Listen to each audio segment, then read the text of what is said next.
Okay students, तो आज का हमारा लेक्चर है factor affecting on a rate of chemical reaction. इस लेक्चर के अंदर हम देखने वाले हैं कि कौन कौन से फैक्टर जो है केमिकल रिएक्शन को अफेक्ट कर सकते हैं, या तो बढ़ा सकते हैं या तो घटा सकते हैं। तो उन्हीं फैक्टर्स के बारे में आज हम डिस्कस करेंगे।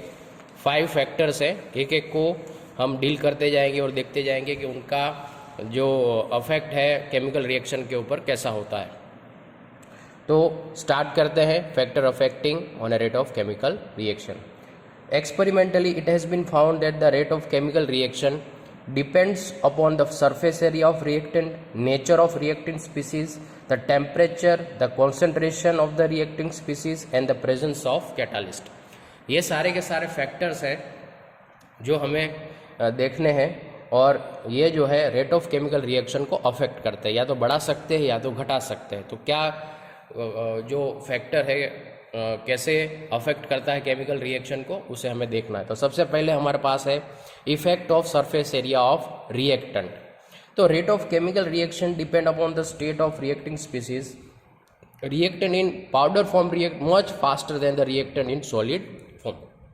तो इसको हमने पहले भी डिस्कस किया हुआ है कि अगर हमारे पास जो रिएक्टेंट है उसको हमें अगर पाउडर फॉर्म में बना देते हैं तो उसका रेट ऑफ रिएक्शन बढ़ जाता है, क्योंकि उसका सरफेस एरिया बढ़ जाता है। इसका एग्जांपल हमने कैसे दिया था, मान लो कि मेरे पास जो रिएक्टेंट है उसका एक सॉलिड ब्लॉक है, ठीक है।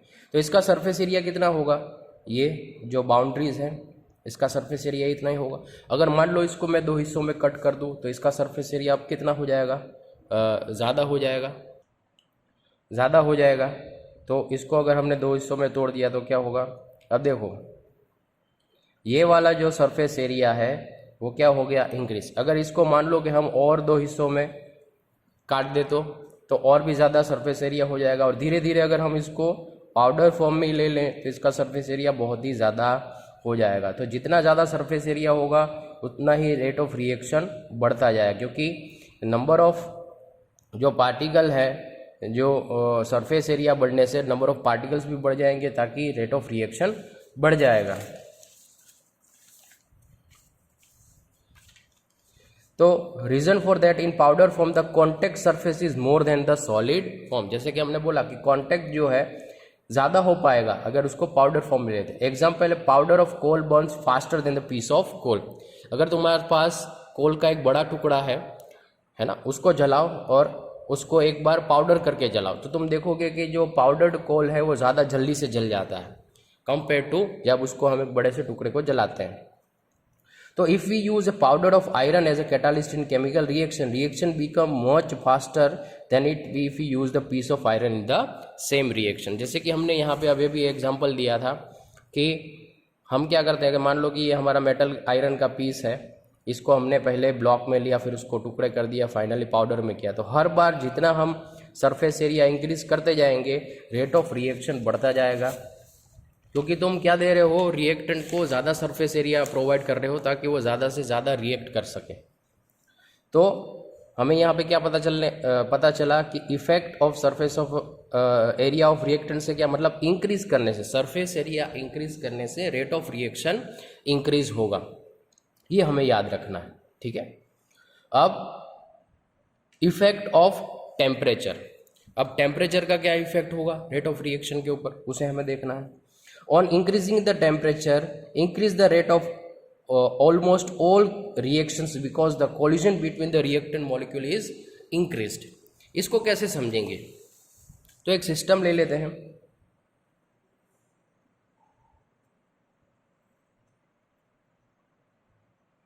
यह हमारा सिस्टम है, इसके अंदर हमने गैसियस मॉलिक्यूल लिए हैं।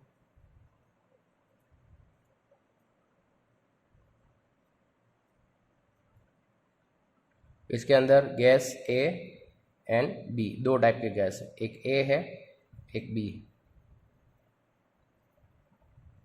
अब इसमें कोलिजन किस किस का हो सकता है, तो ए का हो सकता है, बी का हो सकता है और ए बी का हो सकता है।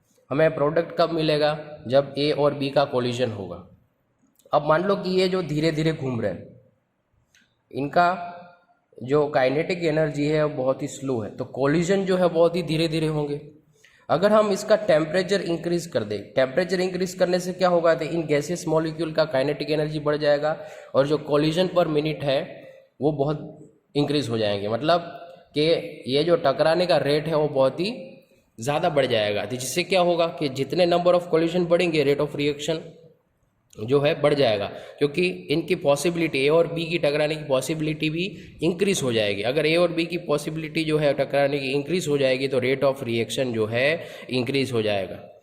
वो हम इसको हम ऑलमोस्ट ऑल रिएक्शन के लिए बोल रहे हैं, पर जो है हमने लेट चार्टरी प्रिंसिपल भी पढ़ा है, वहाँ पे हमने देखा है कि सारे रिएक्शन का रेट बढ़ जाता है। ऐसा हम नहीं बोल सकते टेम्परेचर इंक्रीज करने से, क्योंकि कुछ ऐसे भी रिएक्शन होते हैं जहाँ पे हम टेम्परेचर कम करके उसका रेट ऑफ रिएक्शन बढ़ा सकते हैं, और डिपेंड करता है टाइप ऑफ रिएक्शन के ऊपर। पर यहाँ पे हम ऐसा तो नहीं बोल सकते कि increasing the temperature rate of reaction increase, पर ये ज़रूर बोल सकते हैं कि decreasing the temperature rate of reaction decrease, ये ज़रूर बोल सकते हैं। क्योंकि कोई भी रिएक्शन होने के लिए कुछ ना कुछ टेम्परेचर होना ज़रूरी। अगर मान लो कि कोई रिएक्शन 10 डिग्री पे हो रहा है, 10 डिग्री सेल्सियस पे रिएक्शन बहुत फास्ट हो रहा है, पर अगर उसका टेम्परेचर अगर मैं 0 तक ले जाऊं तो उसकी जो रेट ऑफ रिएक्शन है वो बहुत गिर जाएगी, बहुत ही कम हो जाएगी। तो अगर हम 10 पे वो रिएक्शन हो रहा है उसको 20 पे ले जाएंगे तो उसका रेट ऑफ रिएक्शन गिर जाएगा। तो हम यहाँ पे ये नहीं बोल सकते कि increasing the rate of reaction और उस पर्टिकुलर रिएक्शन का रेट बढ़ जा रहा है, पर ये तो ज़रूर बोल सकते हैं कि decreasing the temperature rate of reaction जो है डिक्रीज हो जाता है, तो उसको थोड़ा सा ध्यान में रखना। पर जब हम मोस्ट ऑफ रिएक्शन की बात करें तो उनका टेम्परेचर इंक्रीज करने से रेट ऑफ रिएक्शन बढ़ जाता है। तो इसके अंदर भी जो है हमें यही बताया गया है कि कोलिजन बढ़ने से रेट ऑफ रिएक्शन बढ़ता है। तो ये चीज़ जो मैंने अभी बोली एग्जाम्पल दे के 10 डिग्री और 20 डिग्री और 0 डिग्री वाला जो मैंने एग्जाम्पल दिया उसको एक बार सोचना, ठीक है। At equilibrium the increase in temperature during exothermic reaction is fruitful while decrease in temperature during endothermic reaction is fruitful. तो ये जो ले चार्टरी प्रिंसिपल हमें पता है कि अगर कोई रिएक्शन इक्विलिब्रियम में है तो कौन से रिएक्शन का टेम्परेचर बढ़ाना चाहिए और कौन से रिएक्शन का घटाना चाहिए। ऐसे मान लो कि तुम्हारे पास एक रिएक्शन है A प्लस बी, तुम्हें प्रोडक्ट देता है C प्लस हीट, है ना। जो कोई भी रिएक्शन हीट प्रोड्यूस करता है उसको हम कैसा रिएक्शन बोलते हैं, एक्सोथर्मिक, यानी कि ये हीट प्रोड्यूस कर रहा है। जो तुमको एग्जांपल मैं बढ़िया सा देता हूँ। अगर मान लो कि कोई एक अमीर आदमी है ना, अमीर आदमी के पास क्या होगा, बहुत ढेर सारा पैसा होगा, तो क्या तुम उसको पैसे दान कर सकते हो? वो लेगा क्या पैसा? बोलेंगे नहीं, वो नहीं लेगा, क्योंकि उसके पास बहुत सारा ढेर सारा है, उसको पैसे की ज़रूरत नहीं है। तो यहाँ पे भी ऐसा ही है कि ऐसा रिएक्शन है जो अपने आप से हीट खुद प्रोड्यूस कर रहा है, तो उसको हीट देने की ज़रूरत नहीं है, उसको हीट देने की ज़रूरत नहीं, क्योंकि वो खुद हीट प्रोड्यूस कर रहा है। तो ऐसे रिएक्शन जो एक्सोथर्मिक होते हैं उनका रेट ऑफ रिएक्शन कब बढ़ेगा, जब उसकी हीट हम निकाल लें। मतलब ये हीट को अगर हम निकाल दें तो इसका रेट ऑफ रिएक्शन बढ़ जाएगा। किसके लिए हम बोल रहे हैं? एक्सोथर्मिक रिएक्शन के। तो जो अगर एक्सोथर्मिक रिएक्शन होगा तो उसका टेम्परेचर कम करेंगे तो रेट ऑफ रिएक्शन बढ़ेगा। अगर उसका उल्टा हम बोलें एंडोथर्मिक रिएक्शन, एंडोथर्मिक रिएक्शन मतलब जो हीट चाहता है कि उसको हीट मिले तब वो रिएक्शन होता है। तो वैसे रिएक्शन की टेम्परेचर बढ़ाने से रेट ऑफ रिएक्शन बढ़ती है। तो दोनों के लिए हमने बोला एक्सोथर्मिक अगर कोई रिएक्शन है जो हीट खुद प्रोड्यूस करता है तो उसको हीट देने की ज़रूरत नहीं, उसकी हीट कम करने की ज़रूरत है। अगर कोई एंडोथर्मिक रिएक्शन है जिसको हीट की ज़रूरत है तो उसको दे दिया जाए, है ना। जैसे कि कोई गरीब आदमी है तो अगर उसको तुम पैसा दोगे तो उसको मदद मिलेगी, पर अगर उससे पैसा छीनने की बात करोगे तो क्या बात नहीं बनेगी, वो देगा नहीं। तो एंडोथर्मिक रिएक्शन की हीट घटाने से क्या होगा, वो रिएक्शन की रेट जो है डिक्रीज हो जाएगी। तो इसको जो है याद रखना, एक्सोथर्मिक रिएक्शन की हीट कम करनी है और एंडोथर्मिक की हीट बढ़ानी है, तब उसकी रेट ऑफ रिएक्शन बढ़ेगी। जैसे कि we observe normally that sugar can dissolve fast in hot water with respect to cold water. Dissolution की बात कर रहे हैं। शुगर को जब हम डिजोल्व करते हैं पानी के अंदर तो गर्म पानी के अंदर शुगर फटाफट डिजोल्व हो जाता है, ठंडे पानी के अंदर जो है उसको देर लगती है। It has been observe that the time taken for decomposition of N2O5 to half its original concentration is 10 days as 0 degree Celsius, 5 hours at 25 degree Celsius and 12 minute at 50 degree Celsius. यहाँ पे देखो temperature increase करने से कितना ज़्यादा फर्क पड़ रहा है कि N2O5 का डिकम्पोजिशन, मतलब वो डिकम्पोज हो जाता है अगर हाफ, यानी कि अगर मान लो कि तुमने उसको 1 ग्राम लिया तो हाफ ग्राम होने में उसको 10 दिन लग जाते हैं, अगर उसका टेम्परेचर कितना रखो 0 डिग्री सेल्सियस। पर अगर उसका टेम्परेचर तुम 25 डिग्री सेल्सियस लगोगे तो वही काम 5 घंटे के अंदर हो जाएगा। अगर उसका टेम्परेचर अगर तुम 50 डिग्री सेल्सियस लगोगे तो वही काम जो है 12 मिनट के अंदर हो जाए। तो हम यहाँ पे क्या कर रहे हैं, टेम्परेचर बढ़ा रहे हैं। तो हमने 0 से 25 किया, 25 से 50 किया, हर बार हम 25 डिग्री सेल्सियस बढ़ा रहे हैं। तो हमको रेट ऑफ रिएक्शन कितना जो है डिफरेंस देखना होगा, बहुत ही तेज़ हो रहा है। जहाँ पे 10 दिन लग रहे थे उसकी जगह पे सिर्फ अब 5 घंटे लग रहे हैं। तो जहाँ पे 5 घंटे लग रहे थे अब उसके सिर्फ 12 मिनट लग रहे हैं। तो हम क्या कर रहे हैं, टेम्परेचर बढ़ा रहे हैं। टेम्परेचर बढ़ाने से रेट ऑफ रिएक्शन भी बढ़ रहा है। It has been found that in certain chemical reaction the raise the temperature by 10 degree the rate of reaction becomes nearly double. ये भी याद रखना है कि 10 डिग्री अगर कोई रिएक्शन का टेम्परेचर बढ़ाते हैं तो उसका रेट ऑफ रिएक्शन नियरली कितना हो जाता है, डबल हो जाता है। रेट ऑफ रिएक्शन डबल हो जाता है। कितना, टेम्परेचर इंक्रीज करने पे 10 डिग्री टेम्परेचर इंक्रीज करने पे, ये इसको याद रखना है।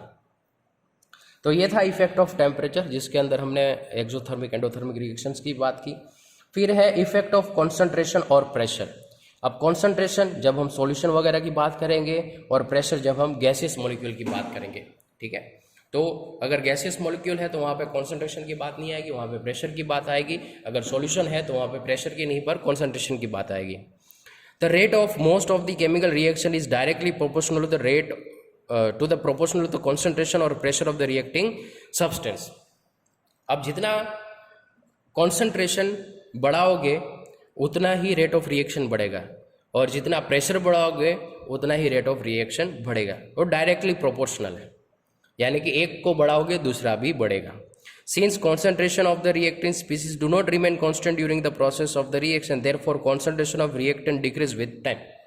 अब हमें पता है कि अगर रिएक्शन फॉरवर्ड डायरेक्शन में जा रहा है तो रेट ऑफ रिएक्शन जो है बढ़ेगा, और उसी टाइम रिएक्टेंट जो है खर्च होंगे, तो उसका रिएक्टेंट का जो कॉन्सेंट्रेशन हुआ कंटिन्यूसली डिक्रीज होगा। So rate of reaction also decrease with any for any reaction. अब जैसे जैसे कॉन्सेंट्रेशन गिरता जाएगा, तो हमने क्या बोला कि concentration of rate of reaction का डायरेक्टली रिलेशन है, एक दूसरे पे डायरेक्टली डिपेंड करते हैं।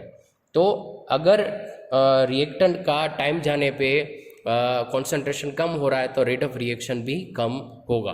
तो क्या किया जाए कि जैसे ही रिएक्टेंट का कॉन्सेंट्रेशन कम हो रहा है तो हम नया रिएक्टेंट उसके अंदर ऐड करते जाए। जैसे ही हम रिएक्टेंट को ऐड करते जाएंगे तो रेट ऑफ रिएक्शन जो है वो बढ़ता रहेगा, घटेगा नहीं। So the rate is highest in the beginning यानी कि उसका रेट ऑफ रिएक्शन जब शुरुआत होगी, जब इनिशियल स्टेज होगा, वो सबसे मैक्सिमम होगी। क्यों? क्योंकि तब जो कॉन्सेंट्रेशन होगा रिएक्टेंट का वो सबसे मैक्सिमम होगा, और जैसे जैसे रिएक्शन आगे बढ़ता जाएगा तो रिएक्टेंट का कॉन्सेंट्रेशन कम होता जाएगा, क्योंकि वो किस में कन्वर्ट हो रहा है, प्रोडक्ट के अंदर। तो ऐसे टाइम पास होने पे रिएक्टेंट का कॉन्सेंट्रेशन कम होता जाएगा तो रेट ऑफ रिएक्शन भी कम होता जाएगा, and become slower and slower with the increasing in time. जैसे टाइम जाता जाएगा रेट ऑफ रिएक्शन गिरता जाएगा, क्योंकि कॉन्सेंट्रेशन ऑफ रिएक्टेंट कम होता जा रहा है। So in industry, for getting more products, the concentration of reactant is kept higher. इसलिए अगर रेट ऑफ रिएक्शन को हमें ज़्यादा बढ़ा के रखना है तो हम क्या करेंगे, कॉन्सेंट्रेशन जो है रिएक्टेंट का वो ज़्यादा रखेंगे, ताकि हमको जो है रेट ऑफ रिएक्शन ज़्यादा मिले, यानी रिएक्शन फास्ट हो। फिर है इफेक्ट ऑफ कैटालिस्ट। कैटालिस्ट का क्या रोल है?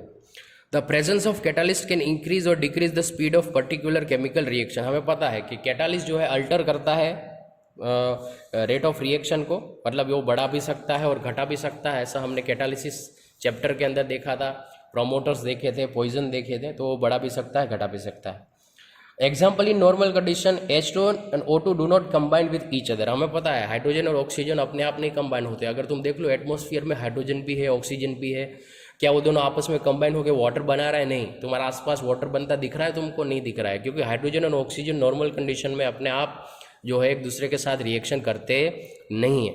But in the presence of small quantity of platinum catalyst they combine and the reaction occurs repeatedly. पर अगर उसको प्लेटिनम कैटालिस्ट अगर हम दे दें तो वो जो है रिएक्शन फटाफट करने लगते हैं। The rate is highest in the beginning, sorry हमने गलत लाइन बोली, but in the presence reason for increasing the rate of reaction by catalyst is that the catalyst decrease the activation energy of the reactant। हमने एक activation energy के बारे में भी तुमको बताया है कि minimum amount of energy required for a reactant to be converted into product.